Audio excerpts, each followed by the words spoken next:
السلام عليكم ورحمة الله وبركاته. السلام عليكم everybody.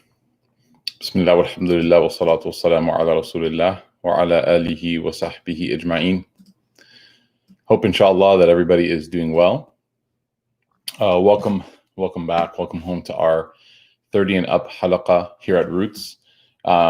We are continuing our discussion, inshallah. I know we took a break for Eid, but we're back now, alhamdulillah. We're going to be continuing our discussion from inspired by the writings of Ibn Ata Illah on developing one's sense of spiritual growth within the Islamic tradition. Ibn Ata Illah today, let me just mute all my notifications. Ibn Ata Illah today, he gives us an amazing chapter, something that is absolutely timely, beneficial and necessary in our era and our time. And he calls it Muhimmat al-Shaykh wal-Murabbi, the critical importance of the having a teacher and Murabbi, someone who does tarbiyah, someone who does mentorship or grows, helps in the growth of an individual. And so this topic today, the reason why I earlier today and also right now I'm mentioning that it's like something that's extremely needed in our time is because every influence that surrounds our cognitive space, every influence that surrounds us gives us the impression and gives us the idea that you can make it alone, that you can do things on your own. And, when you look and you see stories of success, stories of people who have achieved things in their life, the majority of people speak about their accomplishments and their moments of success as individuals. And they speak about, how they were able to accomplish something or they were able to do something, of benefit. And they rarely mention, individuals rarely take time to think and mention about all the people that contributed towards their growth and their ability to accomplish something. So Ibn Ata'illah here is giving us a beautiful chapter, reminding us that there is a critical reality. There's a critical nature and reality towards having mentorship in your life. And this isn't just talking about at a certain point or a certain age. This is talking about, mentorship for the long haul, mentorship that a person can have, up into the later stages of their life. Because the reality is that kind of mentorship is necessary with every single milestone that a person goes through. So he is talking here specifically about religious mentorship. He's speaking here specifically about religious mentorship being having somebody who can guide you on the path of your development Islamically, your faith, your iman, and the growth of that. And he gives a beautiful metaphor in this section and in this passage. He says that وَعْلَمْ أَنَّ الْعُلَمَاءِ وَالْحُكَمَاءِ يُعَرِّفُونَكَ كَيْفَ تُدْخَلْ إِلَى اللَّهِ تَعَالَى. He says that this is an important point. He says, know something.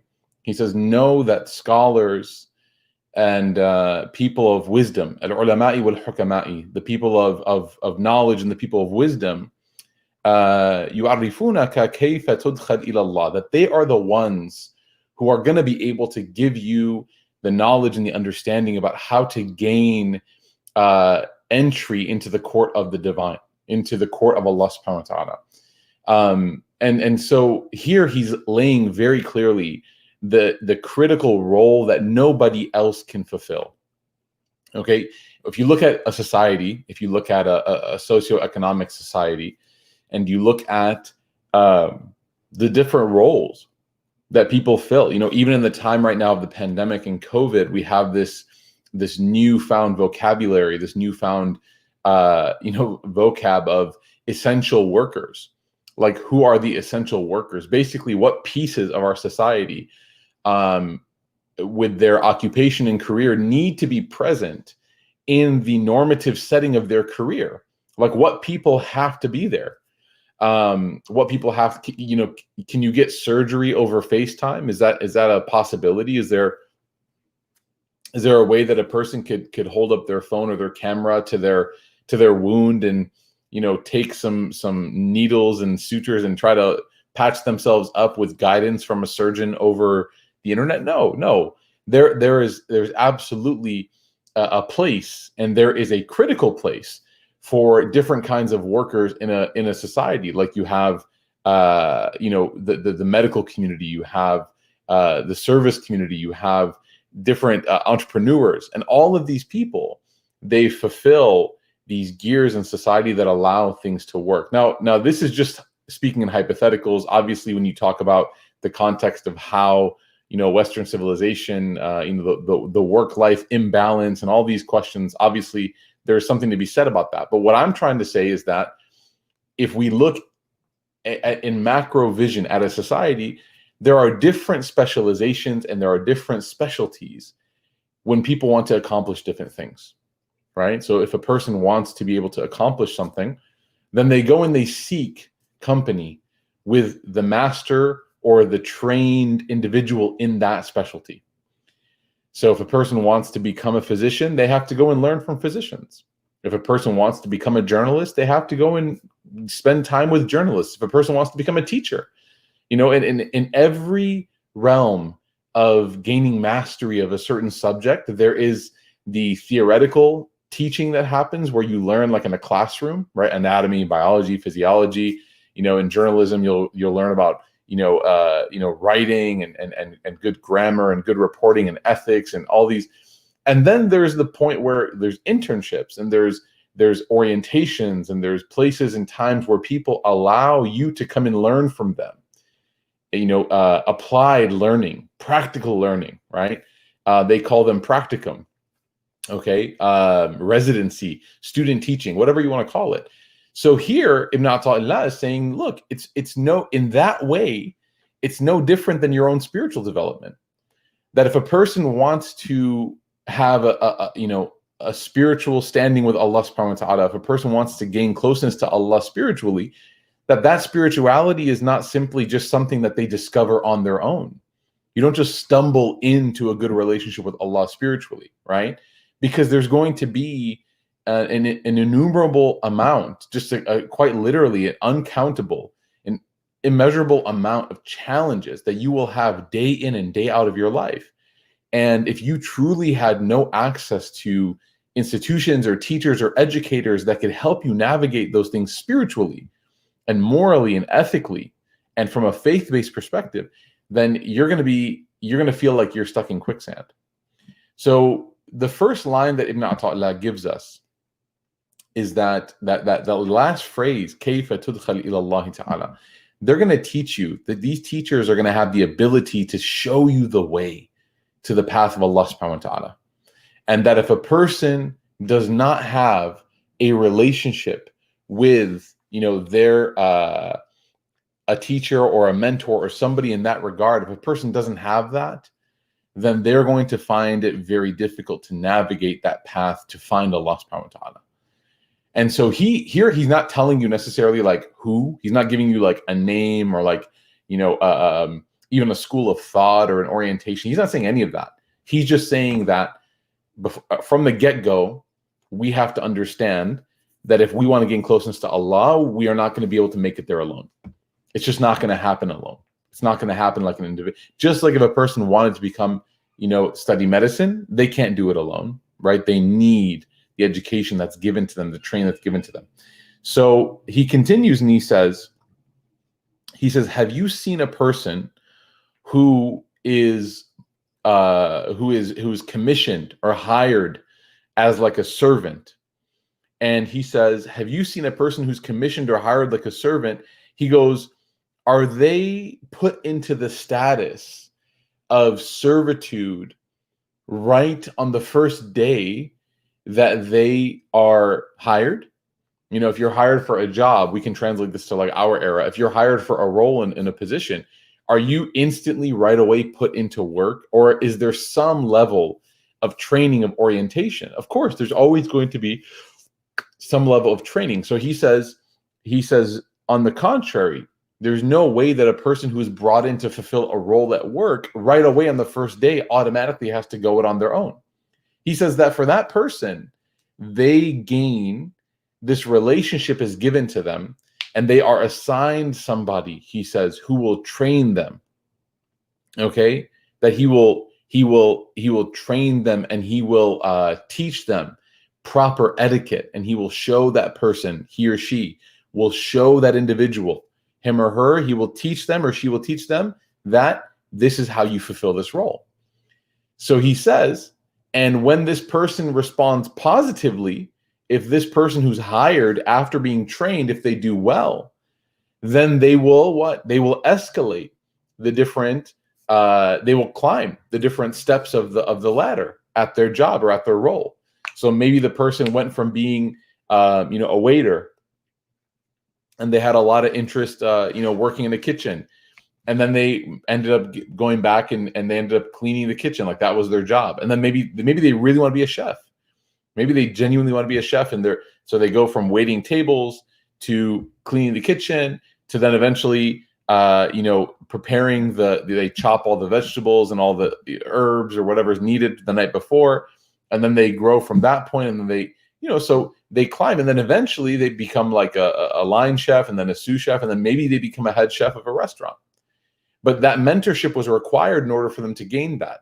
And that mentorship is not alone. The person has to respond to the mentorship. It's not simply just a person saying like, oh, I want to be a chef one day, or, oh, I work in a restaurant.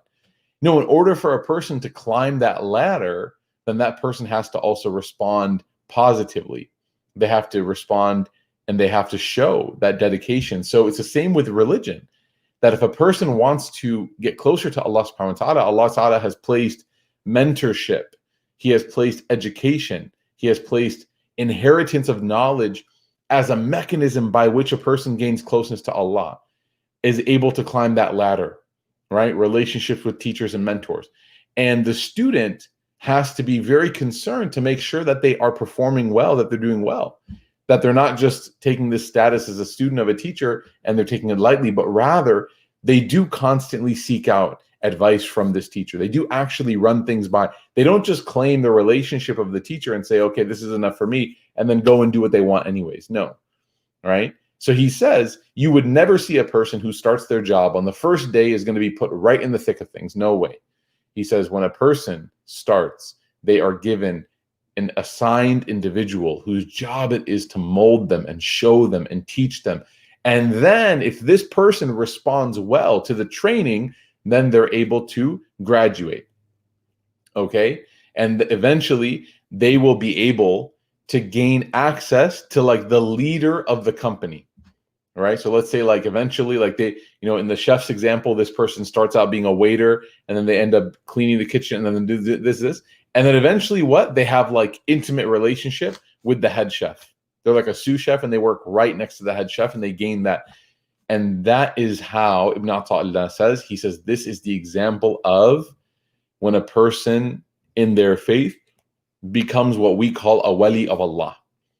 That they climb this path of faith until eventually they are given an intimate relationship with Allah subhanahu wa ta'ala, right? And so he said that they, the students or the disciples, they accompany the teacher, and then eventually they are able to feel this sweetness of faith individually on their own in their own moment. But here he's going to focus on how to gain that mentorship and what happens. So he says, this is what people do when they want to teach a child how to swim. He says that they will go along with their child and they will show them, this is how you swim. And they will try to, demonstrate for them and model for them. And then eventually, when the child becomes proficient in swimming on their own, then the parent or the teacher will let them swim on their own. Okay. So the first lesson I wanted to take from here, lesson number one, is that in order for a person to be able to grow in their faith, they have to be comfortable with the idea of being mentored at any age. And the crazy thing about mentorship, the beautiful thing about mentorship, is that although there is an understanding that, wisdom, of course, is necessary, right? That if a person wants to be mentored, you surely want to be mentored by somebody who has wisdom and experience, right? But a lot of these things, subhanAllah, in different realms of your life, age may not be a necessary requirement. For example, you might be 40 and there might be somebody who's a little bit younger than you. And so naturally, it's difficult for a person to take advice or to take counsel from somebody who's younger than them because they think that, well, I have seniority, right? And while that may be true in some things, again, remember what we talked about in the very beginning. We said that religion and Sharia and all of these sciences of faith, they are things that also require training. So age, although important, is not the only important thing. We also look at the training of an individual as well. And so if you're old, like if you're like 40 or 50 and you're, you consider yourself, well, I'm older than this person, or I'm 60 or I'm 70 or even 30 and I'm older than this individual, you could have a Quran teacher that's like 20. You could have somebody who's teaching you how to read Quran who's much younger than you, right? And your heart should not feel any sort of way about that, because the age here has nothing to do with what you're gaining from this individual, right? And so number one is that in order for a person to be mentored, they have to be open to being mentored. There are many, many, many people that try to seek a relationship, or even tried to seek a relationship with the Prophet ﷺ. And they wanted to come and they wanted to take shahada with the Prophet ﷺ, or they wanted to, but they put conditions on it. They put conditions on it, right? So they would say, Ya Rasulullah, we want to accept Islam, but there's very famous narrations about, oh, we don't want the poor people to be Muslim. Like, we don't want to associate with the poor people, right? And the Prophet ﷺ was like, that's not a thing. You can't come and seek mentorship and a relationship with a teacher and put conditions on it, right? Or people came to different teachers. Oh, I want you to do this, but I want, different sultans in history, different leaders. They would come to the scholars and they would say, oh, I'm at your feet. I want you to, you're my sheikh and I'll take from you, but I want you to pass this fatwa for me. And the sheikh was like, that's not how this works. That's not how this works, right? We're not beholden to any individual's influence like that. Okay. So if I go to a teacher and I say, oh, I'll be your student, but can you, can you do this for me or that for me? No, that's not how it works, right? Humility has to be present. And even though we may not interpret that as arrogance, right? Even though we may not interpret that as arrogance, it is a symbol of arrogance. It's an offshoot of arrogance when you start to put conditions on teachers, right? Because it's not a transactional, it's not a capitalist relationship. It's not a transactional thing that, oh, I'm coming to learn from you. And so I'm, paying you or honoring you or giving you whatever. So you have to operate by no, that's not how this works. Like, we feel as a student, I'm humbled and I'm honored that the sheikh would be able to give me an hour a week, or be able to respond to my phone calls or my messages and things like that, with all the things that the teachers, they do have on their own. So Ata Illah says that, number one. Okay. And what's the purpose of a teacher, right? What's the purpose of a teacher here? He said that, he says, إذا مهمة الشيخ والمربي الصادق مع الله هي أن يكشف للمريد عن عيوب نفسه. That the job of the teacher with the person who wants to be mentored, with the mentee, the job of the murabbi and the sheikh with the tilmeed or with the student, is to reveal to that person their own flaws. And so the reason why humility is a prerequisite, right, is because part of this journey is that you're going to have some things said to you about you that you may not like, that may not be like the way that you see yourself, right? But then he quotes very beautifully. He says that the job of the teacher is to reveal to you your flaws, and he says, and also to reveal to you your true state, like who you are. Like everybody thinks that we're patient, right? So everybody thinks that we're patient. Let me give you an example of how this works, by the way, because a lot of times people think this is some sort of like mystical relationship, like with Luke and Yoda. And for some people it is. For some people, their relationship with their teacher is very like that. Okay. But there's often, for everybody to find a teacher like that is not how everybody's personality is. So this is how it might go. And I have friends who consider me to be like someone who can give them advice or mentor them in some way. So they'll reach out to me and they'll bring up like they'll bring up maybe something that happened in their marriage with their spouse, right? So they'll say, oh yeah, my wife and I, we got into an argument and, this, and, he brings up this stuff. And later in the conversation, he brings up that, I'm a really patient person. And I'll tell him, I'll say, you know what, like, can I be honest with you? And he'll say, yeah. I'll say, you think you're patient, but the story you told me earlier about the fight you got into or the argument you got into with your wife or your parents or whoever, that doesn't really illustrate this patience that you think you have. And so maybe subhanAllah, maybe we think everything about ourselves in hypothetical and abstract. Maybe we're convinced about ourselves in this hypothetical nature, but then as soon as it becomes real, we are like absent from all this hypothetical virtue that we think we have. So everybody's convinced like, oh yeah, I'm generous, or I'm this, or I'm that. And we have like all this hypothetical virtue. And then like, when the rubber meets the road, when things get tough, when things don't go the way we want, when it's time to actually apply all that virtue that we think we hypothetically have, then all of a sudden we can't find it, subhanAllah. And so he says the teacher's job is to reveal to you those moments and is to tell you about really who you are and to give you a chance to improve your state, so that to improve your inner state, to improve yourself, and so that you can find yourself in the presence, so you can present yourself in the presence of Allah subhanahu wa ta'ala, because you don't want to meet Allah, whether it's for the 5 daily prayers, whether it's on your passing away, whether it's, you don't want to meet, whether it's Hajj or Umrah, whether it's any moment, you don't want to meet Allah subhanahu wa ta'ala in a bad state. And so the teacher's job is kind of like to prepare you to meet Allah subhanahu wa ta'ala, he says, in a good state. Okay. And he said that the proof that he uses, one of the commentators, is he says, وَلِهَذَا قَالَ صَلَّى اللَّهُ عَلَيْهِ وَسَلَّمَ الْمُؤْمِنُ مِرْآةُ الْمُؤْمِنِ.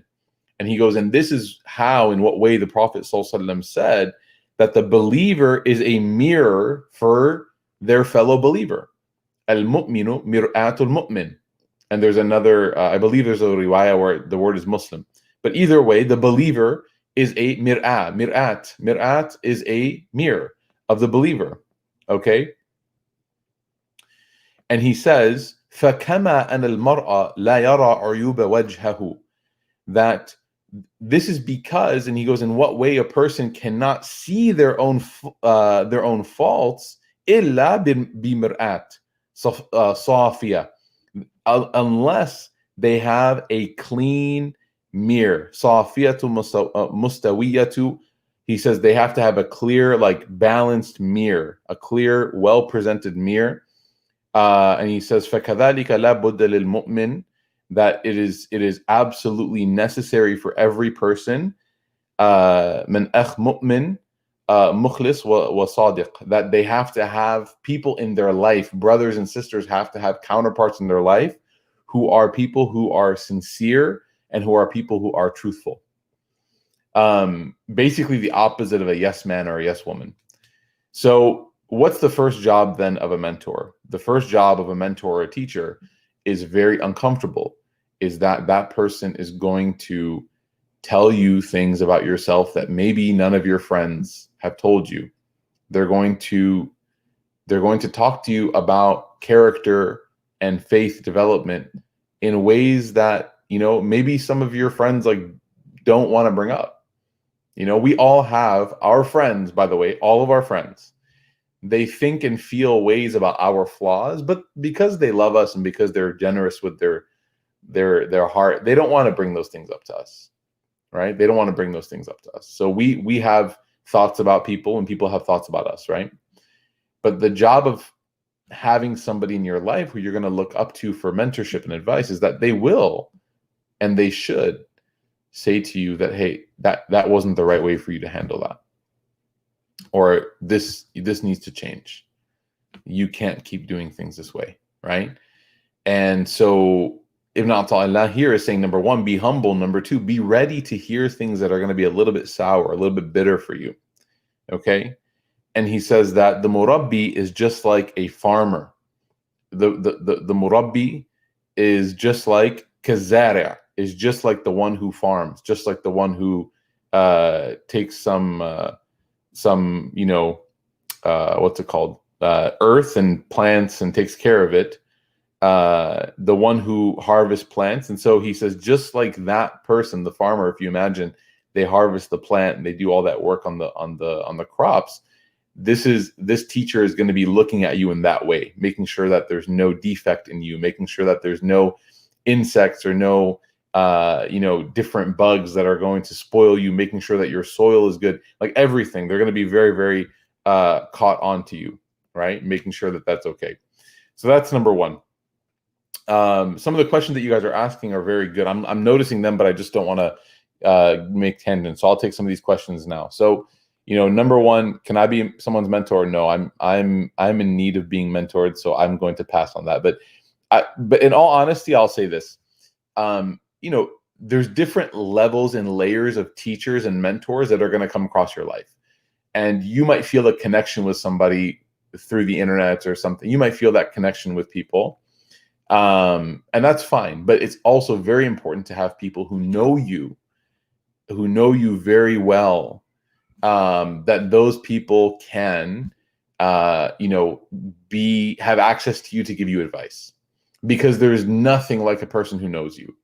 If someone wanted to be mentored from somebody that they'd never met before or over the internet or something, the reality is that it would be very difficult for that person to give good advice, in the same way that you always want to be seen by a doctor or physician in person, because they can't diagnose things properly over text message or over phone calls and things like that, right? So, but that doesn't mean that a person over the internet can't be somewhat of a mentor, right? It's not a 0 or 1. It's not binary.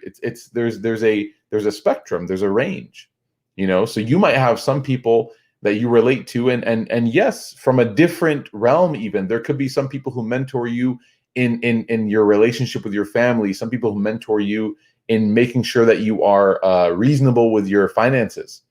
People who mentor you with your personal health. People who mentor you with and all of this can affect your, but there usually is like 1 or 2 very, very much designated mentors that you have when it comes to your religious development, right? All of these things, of course, affect your life and your religious existence, but there are usually 1 or 2 people that you can kind of point at and say, this person, my relationship with them really affected my religious development. And this person doesn't have to be necessarily, by the way, like a mufti, doesn't have to be like an incredibly, incredibly trained scholar. This person doesn't have to be famous. Absolutely. No. And fame is not a requirement or a requisite of anything. Right. And so it's important that somebody understand that. And, you could have different levels of mentorship within people who have good foundational knowledge of the ulum ad-din, of the usul of deen. They understand Islam. They understand the basic principles of religion. And it could be like an uncle or an auntie at your masjid. It could just be somebody that you bounce ideas off of, that you talk to. That mentorship is there, right? So again, having multiple sort of outlets in your life is a very, very important thing. And why do I say this, especially in the 30 and up halaqah, which this is. So if you're not 30, it's fine. But the topic is kind of a little bit more advanced, because many people who are 30 and up start to have kids, and they realize their vacancy of mentorship. And then they have a little crisis moment. They have a little freak out moment because they don't know. They've never sought how to learn their religion, and now they have to teach their religion, right? And so they are very concerned and kind of in crisis mode. So nonetheless, it's important for us to understand the value of having a teacher and a mentor in our lives. Very, very important. And so having that kind of outlook is really, really important. Okay. Number two, he mentions that a person doesn't necessarily even have to be somebody who is like verbally a mentor. That a really, really good student should be able to also learn by watching. Okay. That there are some people who don't tell you everything. There are some people who just don't tell you like, oh, yeah, do this or don't do that. There are some people who won't actually say that to you. They'll just show you a different way. They'll illustrate with their behavior a different level of mentorship, and they'll illustrate how they do things. And he actually mentions a beautiful statement where he says that, the faith, the hal, the spiritual state of a single individual can affect 1,000 people, sometimes more than the warnings of 1,000 people can affect one person. So he says, like, there are some people who, in their behavior, in the way that they act, in the way that they are, their character is so beautiful that if 1,000 people were to witness this one person in what they're doing and how they live their life, they would just be transformed by that without even hearing a single word from that person's lips. Like, they would just be like, wow. And he said that, he's saying, I'm not talking that saying, and those people sometimes are much stronger in their impact than even some people are. And, if 1,000 of them got together, or if they told somebody 1,000 times the same thing, it wouldn't change that person. Okay. So what is this lesson here? Number one is that if you want to be somebody who's able if you want to be someone who's able to benefit and transform, like, you have to be willing also to observe. You have to be able to observe. You got to be very observant. And, a lot of our senses, they struggle, like 2 or 3 of the senses at the same time, they struggle, especially the sensory input, the information input. They struggle to work together sometimes. That's why, like, when you're talking, like, you can't listen, right? Have you guys ever turned down the audio on your car when you're looking for directions? Like, have you ever been driving somewhere and you're looking for a road sign, and in order to help you focus, what do? You turn down the volume, but it makes no sense, right?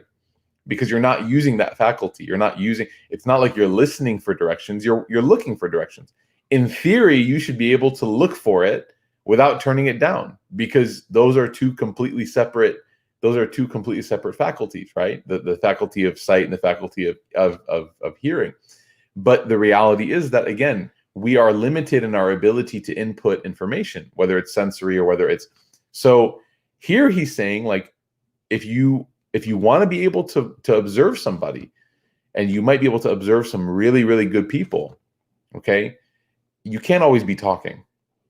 You can't always be sharing your opinions. Like, many times, those of us who struggle to learn from individuals is because we're too busy talking and sharing our opinions and sharing what we think. And this is what I think, and this is how I feel, and this is what, a person who is, there's a time for a person to talk, and there's a time for a person to engage. But a person who is constantly sharing will never be able to be, a person who's constantly putting things out will never be able to take things out, right? And this is true whether it's verbal, whether it's the internet, whether it's statuses and posts and tweets and pictures. You have to, if you want to be mentored, you have to be a person who's willing to just silence yourself for a while, right? Qillatil kalam, they say, to make your speech less, so that you can use your eyes to be able to watch and learn and read how people are acting in certain situations. In my relationship with Sheikh Abdel Nasser, my teacher, I would say over the past decade, I've really only gotten this for the past like 2 years, maybe less. He would probably say like, no, 2 months, if even.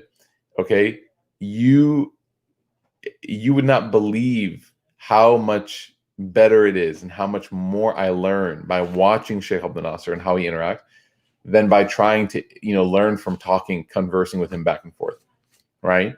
So it's important to be able to like watch and learn what people do, learn what they don't do. Okay, people that you admire, you can learn a lot. And this is a good answer, Radwan. This is a good answer for your question, which is how can we have mentors maybe from like who aren't around us, you can watch. You can see how they carry themselves in conversations and how they carry themselves in actions, right? Okay. The next thing he says, and we'll finish here because it's already 6:35, is he says that the murabbi and the murshid are the ones who guide towards truth, okay? And they are the ones that they give people, tabassara bi'ulum al-shar'iyya al-islamiyya, that they give people the ability to see, they give people, vision, by teaching and by using it, Islamic science. And this is something that I think everybody, here would agree upon, which is that when you're looking for mentorship from a religious perspective, it is important for a person to have, grounding and training in the Islamic sciences. Okay. But that person, again, going back on what I said earlier, doesn't need to be like a mufti, doesn't need to be like a muhaddith. Of course, more knowledge is great. But some people, even with a lot of knowledge, are more like encyclopedias. They themselves don't even prefer to mentor people because that's not really the way that Allah Ta'ala molded them and fashioned them. Allah Ta'ala gave, there's so many different kinds of like shuyukh or mashayikh. There's like the teacher, there's like the instructor, there's like the researcher, and then there's like the mentor, right? And of course, they all have to reach a certain standard of Islamic knowledge in order to be, in the realm of being able to give. It's almost like different specializations in medicine, right? There's like the clinicals, people who are like more clinical, they want around. There's the people who are like public health. There's doctors who actually want to work in public health and policy, that they don't want to see patients. They want to actually change the system itself. And there's physicians and doctors who want to work in research, right? So you also have to know, kind of like with your own intuition, like what kind of personality you are, and like you have to find that teacher, that mentor that you personally kind of like, you vibe with that person, right? Imam Zarnuji talks about this as well in his book. So here he says that, you want to make sure that your mentor and your teacher obviously is never violating the Islamic codes in their mentorship and in their education. Otherwise, it would be that person's not a sheikh, that person's a shaitan, right?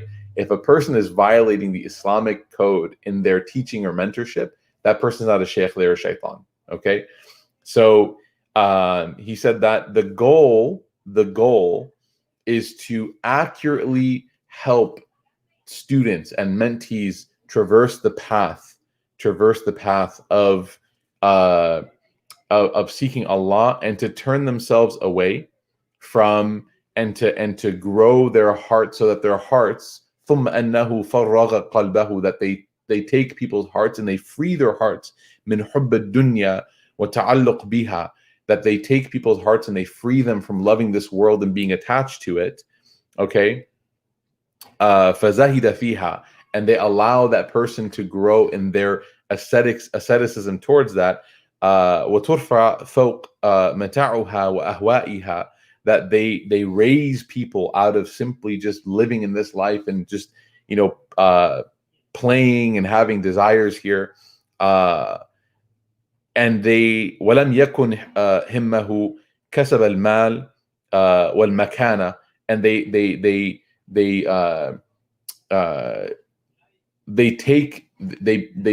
have no desire, and they also take this desire away from people having the acquisition of wealth or status or position, okay? Bain and nas, that they don't really, they try to fix people's hearts from having this moment of just seeking status amongst people, okay? And he said ultimately that their goal is to put people on the path where all they seek from their actions is maradatu rabbihi, the pleasure of their Lord, of Allah subhanahu wa ta'ala. Okay, we'll finish here with this paragraph. We'll conclude with this, the third step. So the first one we talked about is being humble. Sorry, this is the fourth one. The first one here is being humble. The second one is being comfortable knowing your flaws and allowing people to show you your flaws without being defensive. The third is realizing that not everything is going to be stated bluntly to you, that you have to be able to witness it. And the fourth is that this is a process. Notice, by the way, that in the commentary, the author didn't say that the job of the sheikh is to take you from sinning to being to being in the pleasure of Allah Ta'ala. He walked us through a very interesting path. You know, he said that the first job of the sheikh is to show you your flaws, and the second job of the sheikh is to model good behavior, and the third job of the mentor, the sheikh, is to align you and to give you a nice, accurate, orientation towards this path, this suluk. And then the next step is to free your heart from loving the world so much, because it's impossible for a person to work on their faith if they're constantly obsessed with the world, with the dunya. فَرَّغَ قَلْبَهُ مِنْ حُبِّ الدُّنْيَا وَتَعَلُّقْ بِهَا. And he says, and then eventually it goes from not loving the world to eventually being a little bit okay with having less even than you think you want. So you want to have burgers tonight, but instead you have, salad and a smoothie. Your nafs wants cheeseburgers and fries, but you're the better side of you says, you know what? I'm going to take care of this body that Allah Ta'ala gave me, and I'm going to have something healthy. Not that a person can't have cheeseburgers, but we got to be a little bit careful with our health. So it goes from not just not loving it to eventually now preferring and choosing to be actually away from some of those things, because you know that they could mess with you. And then eventually you're elevated and you're removed from this status where all you want to do is just be in the dunya and play with new toys and new gifts and games and all kinds of stuff. And you have and you're no longer just completely focused and desirous about just acquiring more wealth and more property, but and status with people, but rather now all you ask yourself when you do anything is this action pleasing to Allah subhanahu wa ta'ala? He said that position and that status, like there's a journey that's involved there. And so you have to be, and I have to be ready for this journey. You don't just end up pleasing Allah, right? You don't just end up in a place where your actions are pleasing to Allah. There's a journey that you take along there. And that journey is not always easy. It's not always easy, but it's important that a person not lose hope, and a person that does not give up on themselves. They'll taste the sweetness along the way, but they realize that you want to look back on your life as you're engaging this process and training yourself, and your teachers are training you. You want to look back on yourself in 2 years, 3 years, 4 years, and say, man, what kind of person am I now? I'm so different than how I was. I used to hate praying, and now I love praying.